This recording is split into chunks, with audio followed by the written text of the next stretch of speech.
Boa noite, queridos. Graça e a paz do nosso Salvador Jesus Cristo. Vamos dar prosseguimento à nossa série de mensagens no livro de Atos dos Apóstolos. Portanto, abra sua Bíblia em Atos capítulo 4.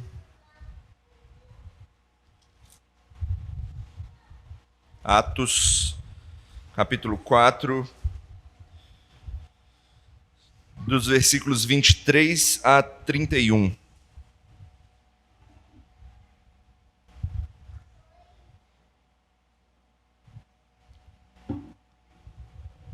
Calhou de cair num texto, como a gente prega sequencialmente no livro de Atos, calhou de cair num texto que eu já preguei aqui na igreja, mas como tem muitos anos, vou pregá-lo novamente, para se encaixar na nossa série aqui de mensagens. Atos 4, de 23 a 31.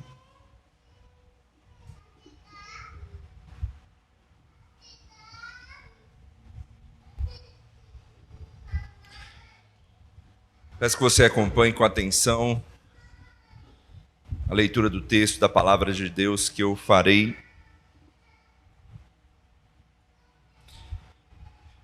Diz assim: uma vez soltos, procuraram os irmãos e lhes contaram quantas coisas lhes haviam dito os principais sacerdotes e os anciãos.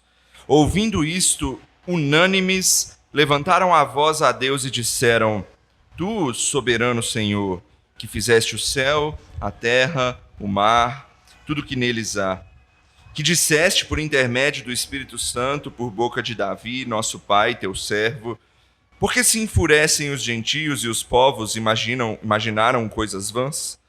Levantaram-se os reis da terra e as autoridades ajuntaram-se a uma contra o Senhor e contra o seu ungido. Porque verdadeiramente se ajuntaram nesta cidade contra o teu santo servo Jesus, ao qual ungiste, Herodes e Pôncio Pilatos, com gentios e gente de Israel, para fazerem tudo o que a tua mão e o teu propósito predeterminaram.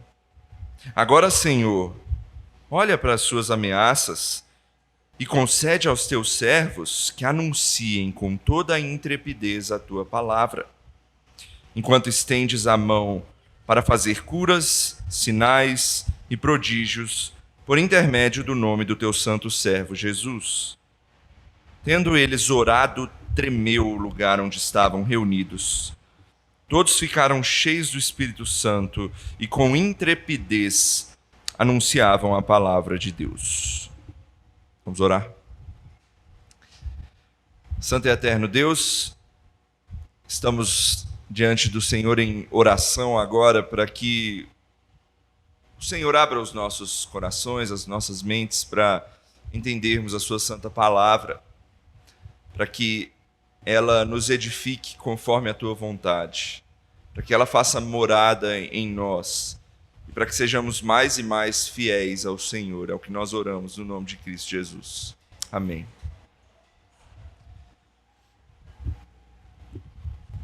Tem um personagem histórico chamado Desmond Doss, que ele foi servir na Segunda Guerra Mundial certa vez. Só que ele era um cara muito religioso. Então, ele virou para as autoridades ali do exército e falou assim: eu preciso ir para a guerra, mas eu quero ir como um paramédico. E eu não quero encostar em armas. Talvez você já tenha visto um filme que fala sobre isso. O filme chama Até o Último Homem. Então ele informa os líderes do exército que ele não vai encostar em arma nenhuma. Ele vai simplesmente para ser um médico de guerra. E obviamente ele foi taxado de louco, né? Como é que você vai para a guerra sem ter uma arma na mão? E aí ele sofreu repressões, chacotas no treinamento militar. Até foi proibido de servir, certa vez foi até preso. Mas ele conseguiu ir para a guerra mesmo sem tocar em armas. E você pode pensar, esse cara deve ser maluco, né? Ele até era um pouco, eu acho. Mas ninguém pode negar que ele tinha coragem, para usar a palavra do texto, que ele tinha intrepidez para ajudar as pessoas e servir no propósito que ele achava que tinha que servir. E certamente ele era alguém firme naquilo que ele acreditava.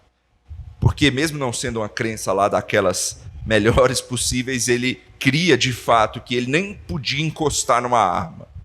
E era por isso que ele não o fazia. Então ele era firme naquilo que ele acreditava.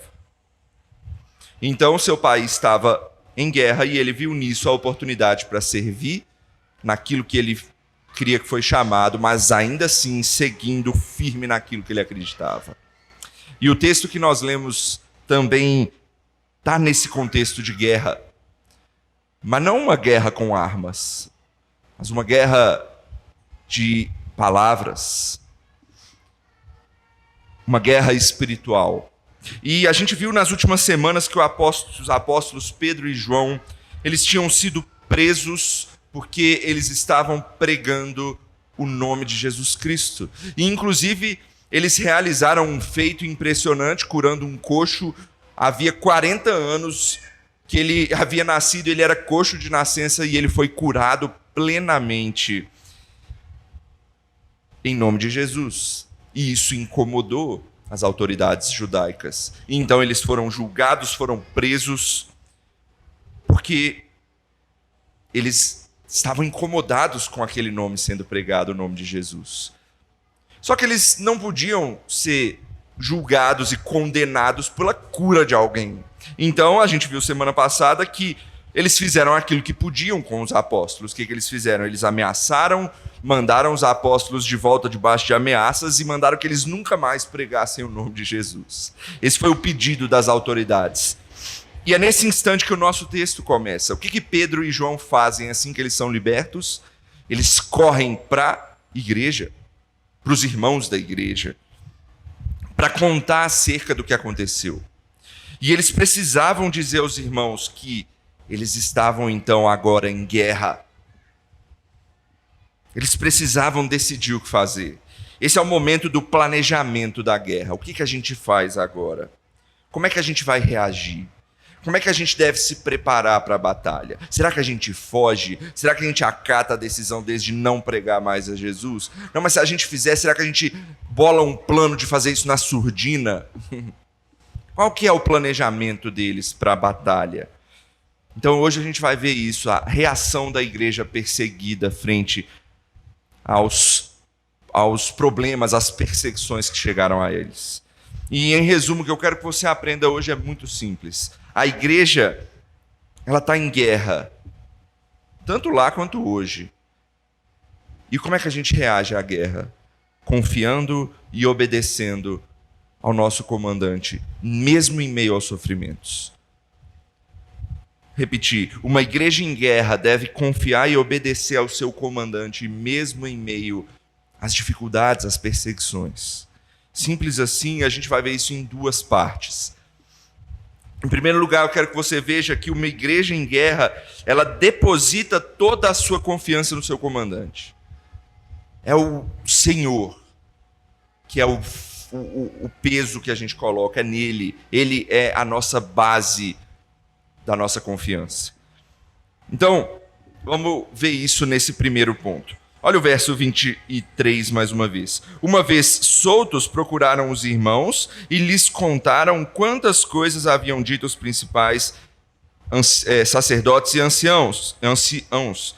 Ouvindo isto, unânimes, levantaram a voz a Deus e disseram: Tu, soberano Senhor, que fizeste o céu, a terra, o mar e tudo que neles há, que disseste por intermédio do Espírito Santo, por boca de Davi, nosso pai, teu servo, e por enquanto até aí. Então veja, os apóstolos, eles foram, assim que foram soltos da prisão, foram para o meio dos irmãos, para a igreja, contar tudo que tinha ocorrido, e eles contaram certamente sobre a repreensão que eles sofreram ali, sobre as ameaças, por terem pregado o nome de Jesus. E a última ordem que Jesus tinha dado para eles era justamente que eles fizessem aquilo, que eles fossem testemunhas, que eles pregassem o nome de Jesus. Isso está lá no versículo tema do livro de Atos. Se você ainda não decorou, decore Atos 1:8. Atos 1, versículo 8. Mas agora eles estavam sendo ameaçados, perseguidos por isso, e logo que eles acabaram de relatar os fatos, a igreja então senta para fazer algo. Qual é a decisão que a igreja toma? O verso 24 nos diz que eles, unânimes, ou seja, unidos em pensamento, no mesmo propósito, no mesmo espírito, eles levantam a voz a Deus. A primeira atitude de uma igreja em guerra, de uma igreja em perseguição, de uma igreja sofrendo por alguma coisa, é levantar a voz ao Senhor e clamar a Ele. Essa é a primeira coisa que você deve fazer. Quando você está em sofrimento, qual é a primeira coisa que você faz? É levantar a voz ao Senhor? É a primeira coisa que você faz? Se for, você está certíssimo, é isso mesmo. É levantar a voz a Deus. A igreja de Jerusalém começa a orar. E aqui a gente tem um ensinamento primordial. Quando nos vemos perseguidos, seja ameaçados, nós temos que buscar o Senhor em oração. A Bíblia diz que nós temos que orar incessantemente. E nesses momentos difíceis, mais ainda. Na semana passada a gente viu que perseguição faz parte da vida cristã. Porque Cristo incomoda o mundo. Perseguição, sofrimento, pecado, isso não vai acabar até a volta de Cristo. Então o que a gente faz até lá? Qual que é a nossa atitude de resistência a essas coisas? Eu garanto que a primeira coisa não é fazer uma marcha pelas ruas com cartazes, falando coisas para que o mundo ouça, coisa e tal. Não, a primeira pessoa que tem que ouvir o seu clamor é Deus. A primeira coisa que você tem que mais se importar com a vontade de Deus. E a igreja de Jerusalém fez isso. Levantaram a voz e clamaram ao Senhor. E veja, eles depositam toda a sua confiança em Deus. Por quê? Porque como eles criam em Deus? Veja como eles criam em Deus. Olhe como eles falam no versículo 24. Tu, soberano Senhor, que fizeste o céu, a terra, o mar, tudo que neles há. O que eles estão fazendo aqui nessa oração? Eles estão exaltando o Deus que tem o controle e é maior do que todas as coisas. Foi Ele que fez todas as coisas. É a Ele que eu vou me dirigir. É como se a igreja de Jerusalém estivesse falando: Senhor, nós estamos clamando ao Senhor porque é Tu quem cuida de tudo. É o Senhor quem criou tudo. É o Senhor quem sabe e conduz todas as coisas. É isso que eles dizem aí nos versículos 24 e 25. Eles confiam no Deus Criador, no Deus da Bíblia. E na oração deles, eles relembraram um salmo de Davi. Não sei se você percebeu, mas eles têm uma citação aqui de um salmo, e é um salmo que a gente leu hoje no início do culto, né? O salmo número 2. E veja aí os versículos 25 e 26, eles relembram os versículos iniciais do salmo. Porque se enfurecem os gentios e os povos imaginaram coisas vãs. Levantaram-se os reis da terra e as autoridades ajuntaram-se a uma contra o Senhor e contra o seu ungido. Eles estão lembrando que na época de Davi também foi assim.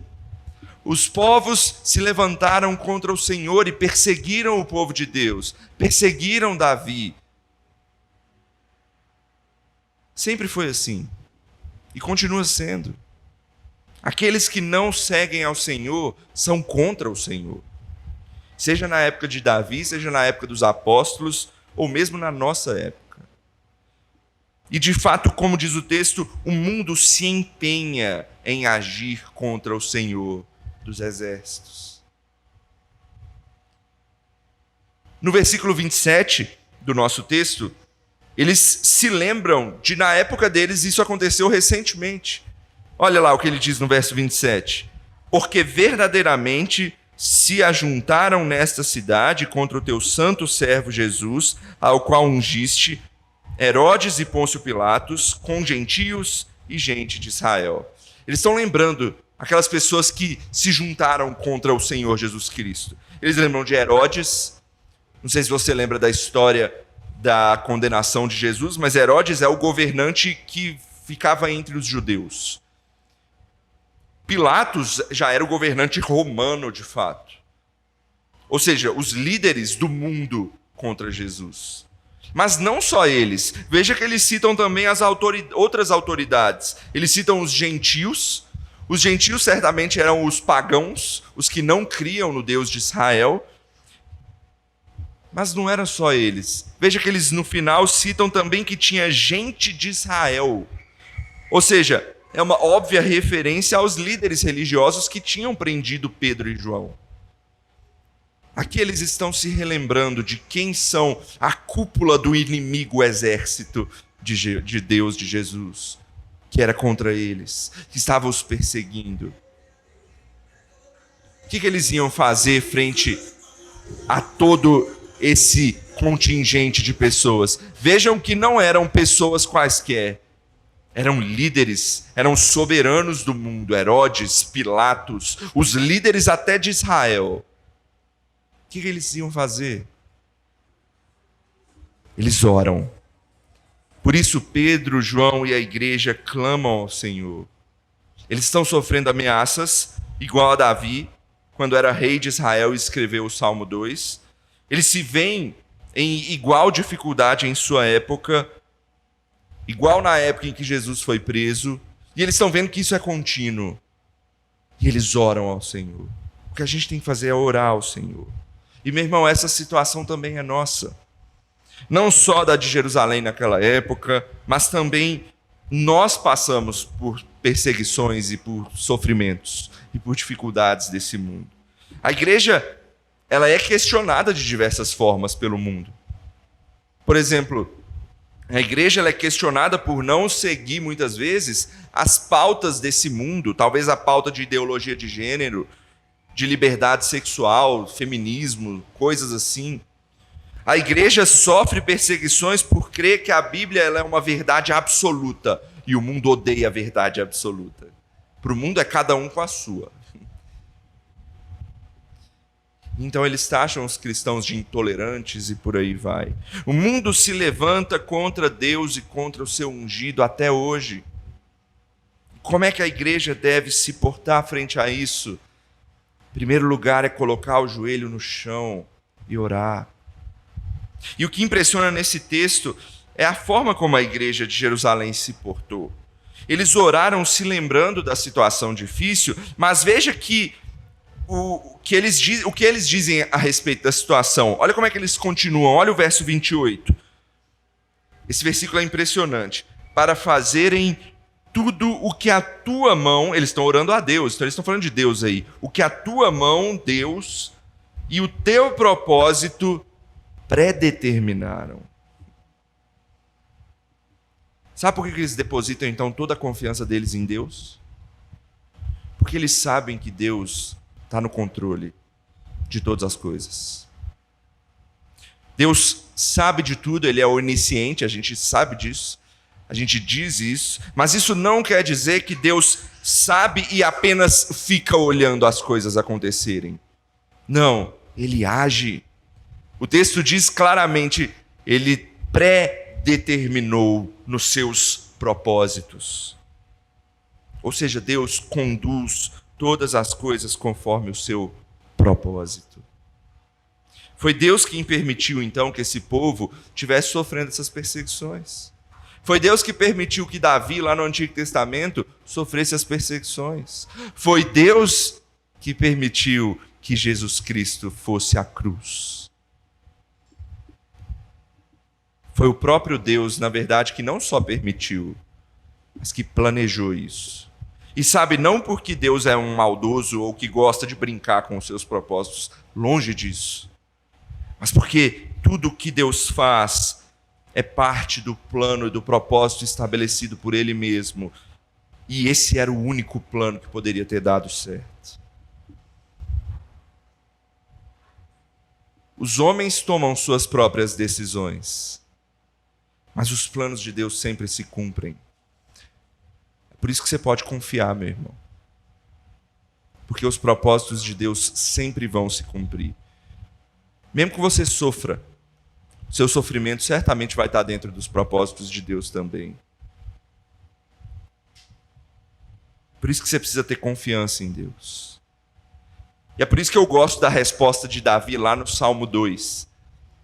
Quer abrir lá no Salmo 2 para você ver? Olha o Salmo 2. Abra lá, Salmo, capítulo 2.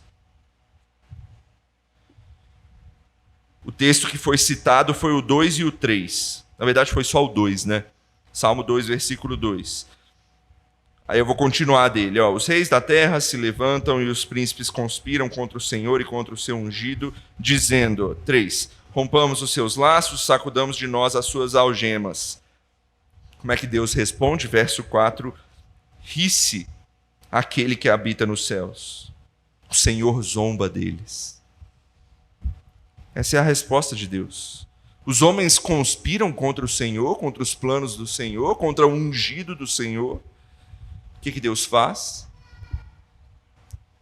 Será que ele se esconde? Ele, deixa as coisas acontecerem. Não.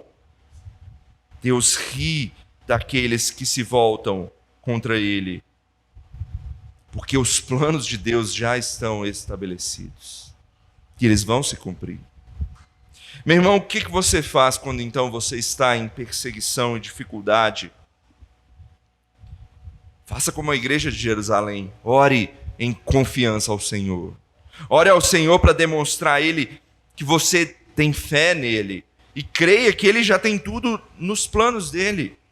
Se lembre da palavra dele como eles relembraram no Salmo e se fortaleça nas promessas de Deus. Vou te lembrar uma das promessas de Deus. Sabemos que todas as coisas cooperam para o bem daqueles que amam a Deus. Se você está em sofrimento, saiba que está no propósito de Deus. E que todas as coisas cooperam para o bem daqueles que amam a Deus. Você está em dificuldade financeira, você está em depressão.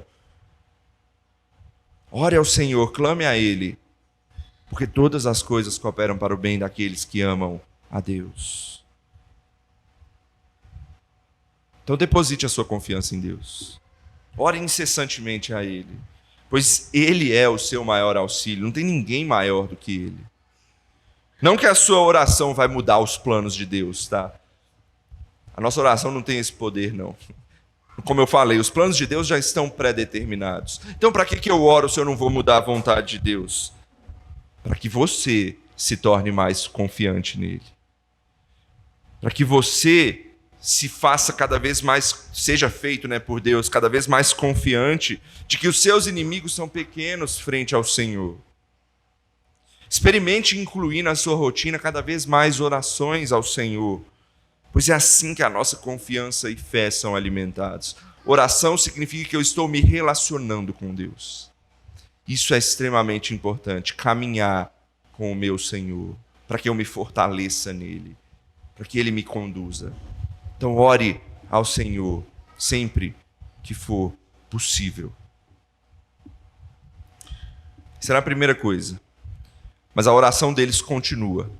E até agora eu não falei uma das coisas que a gente mais faz nas orações, pedir. E a segunda parte da oração deles é justamente os pedidos. E esse vai ser o nosso segundo e último ponto aqui do sermão. Nós vamos ver que uma igreja em guerra obedece e cumpre os propósitos de Deus. Cumpre o que o seu comandante manda, mesmo que o sofrimento continue. Mesmo que o sofrimento continue. Eu depositei a confiança nele, certo? Então agora, esse foi o primeiro ponto. O segundo agora eu vou continuar obedecendo a ele. Eu estou confiando, então eu vou obedecer. Essa é a segunda coisa que a gente precisa ver. Eu preciso continuar a obedecê-lo. Veja aí o versículo 29 mais uma vez. Agora, Senhor, olha para as suas ameaças e concede aos teus servos que anunciem com toda a intrepidez a tua palavra. Como a gente viu, a igreja de Jerusalém estava passando por diversas perseguições, sofrendo ameaças. Eles fizeram o certo, oraram ao Senhor, sabendo que Deus tinha tudo sob controle. Então, como de costume, na sequência das orações, a gente pede. E qual é o pedido deles? Qual é o pedido mais normal que poderia ter sido feito aqui? É virar para Deus e falar: Senhor, resolve esse problema para a gente, eles estão nos perseguindo, destrói aquele povo. Ou então nos livra dessas perseguições. resolve esse problema, destrua a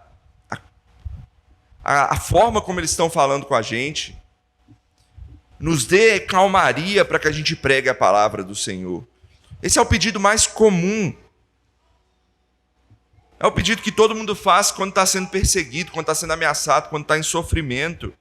O nosso pedido é esse. Quando você está com um problema de saúde, o primeiro pedido que você faz é: Senhor, me cure, destrua essa doença. Ou então, quando você está com um problema financeiro, você fala: Senhor, resolva esse problema para mim, me livra dessa dívida, faz brotar um dinheiro de algum lugar para eu conseguir pagar. Se a sua vida está sofrida, a gente pede logo uma solução miraculosa de Deus. E note que não há erro em pedir isso, tá? Não tem problema em você pedir isso para Deus. Você pode fazer isso. O problema é que quando você só faz isso, se a resposta de Deus for não, e muitas vezes porque muitas vezes Deus não dá soluções miraculosas para a gente, o que a gente faz? A gente se desespera. A gente chuta o balde, a gente cai em depressão.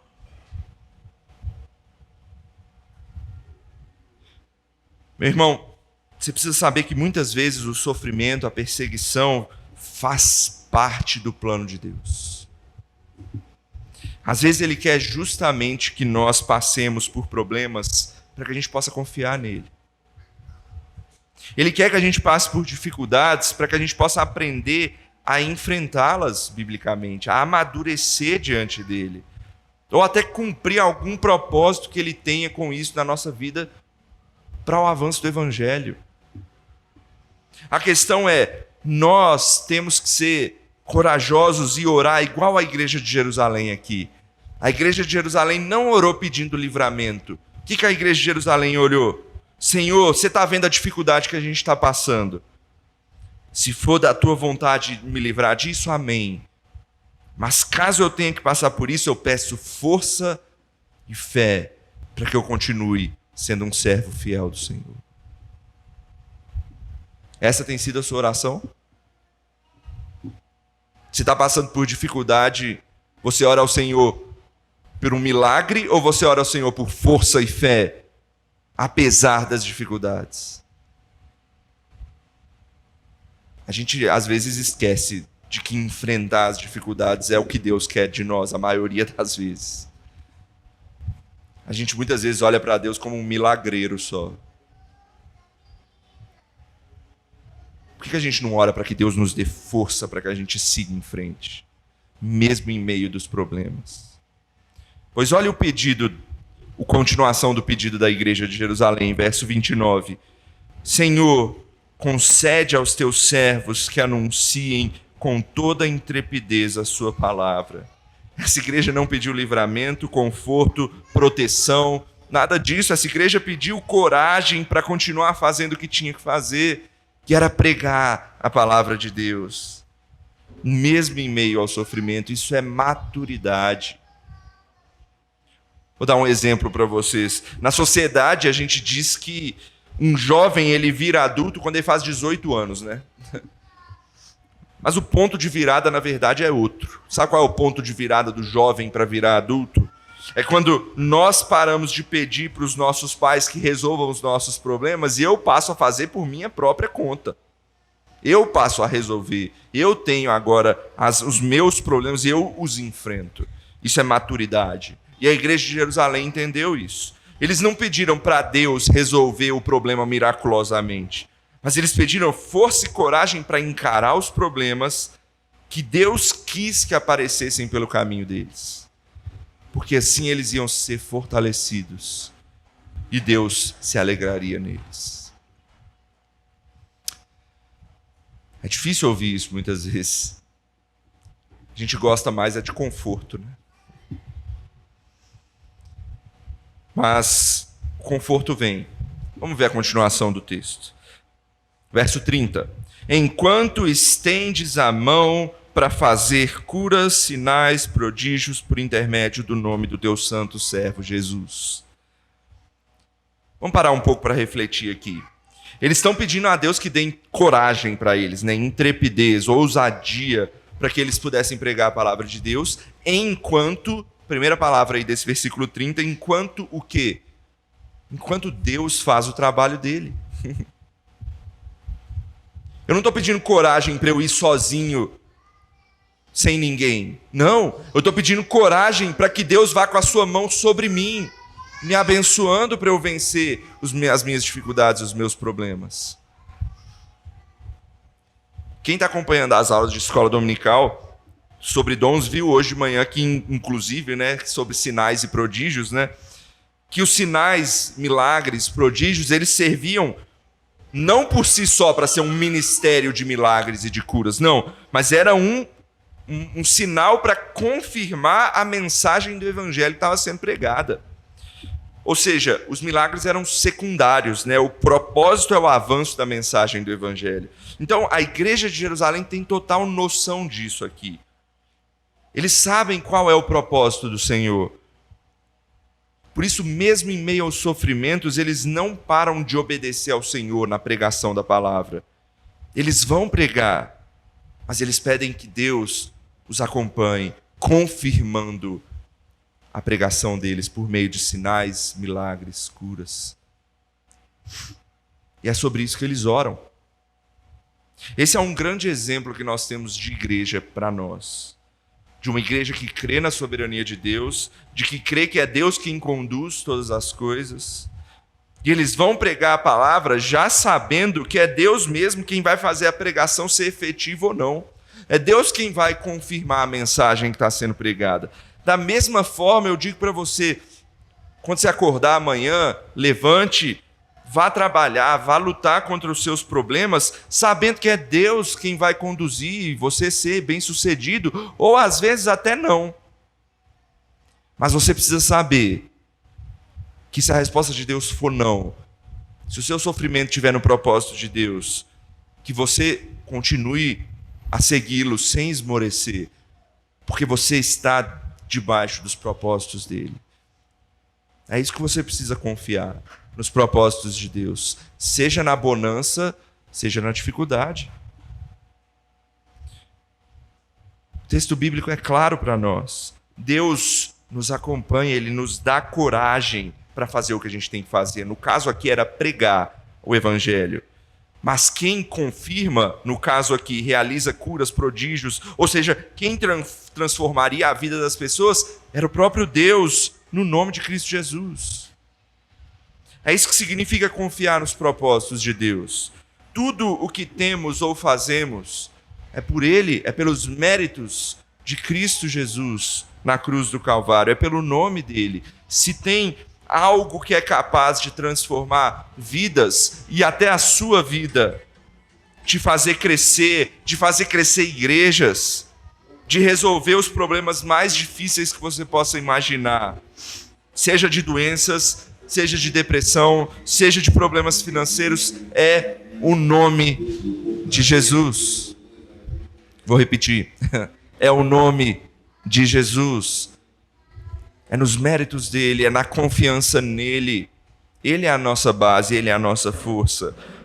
Perceba, não é a sua oração, não é a minha pregação ou aquilo que você fala ao pregar, aonde quer que você esteja, mas é a sua fé no nome de Cristo Jesus que transforma, que faz crescer, que muda, que te dá confiança. Portanto, ore mais, pregue mais, obedeça mais, mas sempre creia que é por Jesus que as coisas podem acontecer, mesmo em meio às dificuldades. Creia nele, creia nele. Por fim, o versículo 31 nos mostra a resposta de Deus à oração. Muitas vezes a gente não tem resposta, né? Aqui a gente tem. Olha aí o verso 31. Tendo eles orado, tremeu o lugar onde eles estavam reunidos, e todos ficaram cheios do Espírito Santo e com intrepidez anunciavam a palavra de Deus. A forma como Deus respondeu essa oração aqui não foi nada comum, tá? Não espere que quando você orar, Deus vai responder tremendo a sua casa. Não. Mas essa foi a forma que Deus respondeu essa oração aqui. O lugar tremeu para que eles soubessem, que eles pudessem ter certeza que Deus lhes deu uma resposta confirmatória aqui. Para que Deus estava informando que aceitou a oração deles. Por isso eles foram cheios do Espírito Santo. Antes da oração eles estavam abalados, talvez até tremendo de medo com as dificuldades. Mas logo Deus lhes deu o que eles pediram, que era coragem. O final ali do versículo 31 diz que com intrepidez eles passaram a fazer o que eles pediram, a anunciar a palavra de Deus. Cada pessoa que estava ali naquela reunião ficou cheia do Espírito Santo. E assim eles foram cumprir o chamado deles. Meu irmão, veja o incentivo que a gente tem aqui para nossa igreja, para pregar a palavra do Senhor, para viver por meio daquilo que a gente aprende pela palavra do Senhor, para orar mais, para pedir a Deus coragem, ousadia, para que a gente saia pelo mundo compartilhando a mensagem que salva, que conforta, mesmo em meio às perseguições e dificuldades. Que incentivo nós temos aqui para suportar as dificuldades, os sofrimentos. É por isso que a igreja em guerra, ela deve confiar no seu comandante, cumprir os seus propósitos, pois é só assim que a gente sabe que nós seremos bem-aventurados. Ou seja, que a guerra vai ser vencida. Talvez ela seja vencida com um sofrimento seu, mas você pode ter certeza que no final vai dar tudo certo. Vou até voltar no filme que eu citei, o Até o Último Homem. O personagem que eu citei, o Desmond Doss, ele foi para a guerra desarmado com o intuito de ser um paramédico, né? E guerra, você sabe que não é fácil. Guerra tem sofrimento, tem dificuldade. E eles estavam em um certo momento numa batalha contra o exército japonês. E os japoneses colocam eles numa emboscada e eles começam a perder, a ser humilhados ali. Muita gente começa a ser ferida e eles têm que bater em retirada. E então, o Doss, ele fica arrasado e ele começa a questionar Deus. Muitas vezes, como nós fazemos quando nós estamos em sofrimento. A gente olha para os céus e fala, Deus, por quê? Eu não aguento mais. Ele vira para Deus e fala, eu não entendo. O que o Senhor quer de mim? Por que eu estou aqui nessa situação? Eu vim aqui para essa guerra para ser um médico e eu estou fugindo do campo de batalha porque senão eu vou morrer. E a resposta para ele foi imediata. O lugar não tremeu não, tá? Talvez até estava tremendo com as bombas. Mas não foi essa a resposta de Deus para ele, não. A resposta de Deus para ele foi que no mesmo instante ele escutou um soldado americano gritando, socorro, me ajudem. Então ele responde a Deus, ele se volta a Deus em oração e ele diz assim, Senhor, eu entendi. E o que ele faz? Ele não pensa duas vezes e ele volta para o campo de batalha.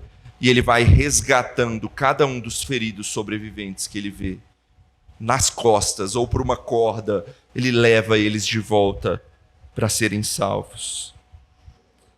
A cada homem que ele resgatava, ele orava a Deus pedindo não que Deus o livrasse dos japoneses, não que a guerra parasse, mas o que ele ora para o Senhor? Ele diz, só mais um, Senhor.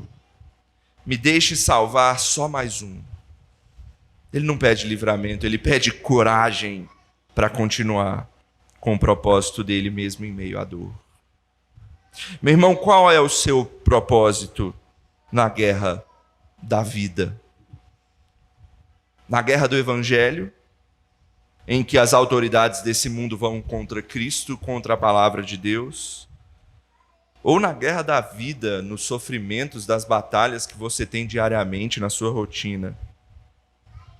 E saiba que isso não vai mudar até que Cristo volte, porque a gente vive num mundo caído em pecado. Essa é a hora da gente fazer conforme esse texto nos ensina. Apesar de sofrer, é pedir ousadia para que Deus nos dê coragem para obedecê-lo, para servi-lo, mesmo em meio à dificuldade. Deus não está te chamando para você se desesperar com os sofrimentos. Deus não está te chamando para você se descabelar, para você chorar. O choro pode até vir, mas que ele venha com uma injeção de ânimo no Senhor e coragem para seguir nos caminhos dele. O filme, eu gosto de usar essa ilustração porque ele é um bom exemplo, mas eu vou dar um exemplo melhor. Jesus, quando ele estava nos últimos momentos para ser preso e sofrer tudo que ele sofreu na cruz, ele também sofreu. Ele se angustiou de uma forma enorme. Porque ele era homem. Jesus teve dor e teve medo também. A Bíblia diz que ele até suou sangue, tamanha agonia que ele estava passando nos momentos finais da vida dele. Então, eu não sei o tamanho do seu sofrimento, mas o sofrimento de Jesus era grande, muito grande. E o que Jesus faz? Ele ora. Ele ora ao Pai. E você lembra a oração dele? Ele vira para Deus e diz: se possível, passa de mim esse cálice. Só que ele não para a oração aí. Ele não pede só o livramento. A gente pode pedir o livramento, como eu disse. Mas, contudo, que não seja feita a minha vontade, mas que seja feita a tua vontade. Perceba que Cristo pediu o livramento. Mas se a resposta de Deus fosse outra, ele pediu força para conseguir cumprir a vontade de Deus. Então, apesar das dificuldades, Jesus foi à cruz e cumpriu o propósito de Deus. Ele fez isso para salvar a mim, para salvar você. E esse é o maior exemplo que nós temos que ter como igreja. Que nós então possamos orar assim também, pedindo coragem para que a gente volte para o campo de batalha. Que mesmo em meio ao cansaço, as dificuldades, as doenças, ou que vier sobre nós, que a gente possa orar pedindo força para Deus. Para a gente obedecer, para a gente vencer mais um dia e outro, e mais um, e mais um. E também para a gente aproveitar as oportunidades para divulgar essa mensagem do Evangelho que conforta, que dá força, que encoraja em Cristo Jesus. Para que mais e mais pessoas também creiam nesse Evangelho. A fim de que muitos possam ser salvos por intermédio do nome de Jesus. Que esse seja o nosso propósito como igreja de Cristo. Vamos orar? Senhor, obrigado, Pai, pela Tua palavra nesse texto grandioso. Esse texto que fala tanto ao nosso coração, fala tanto ao meu coração. Que nós possamos nos lembrar constantemente, ó Deus, que nós temos o Senhor acima de todas as coisas. E que o Senhor dirige e controla todas as coisas. O Senhor é o Criador. Que problema há nesse mundo que não seja resolvido, possível de ser resolvido por Ti? Mas se não for também, se for da vontade do Senhor que passemos por momentos difíceis, que o Senhor nos dê coragem para enfrentá-los. Que isso não nos afaste do Senhor, mas na verdade nos aproxime do Senhor. Porque não há conforto maior do que estar ao seu lado, mesmo em meio ao sofrimento. Nos ajude, ó Deus, a sermos maduros assim, crendo no nome daquele que passou pelo maior dos sofrimentos, que morreu pelo meu e por todos os nossos pecados, para nos salvar. E é no nome dele que oramos em Cristo Jesus. Amém.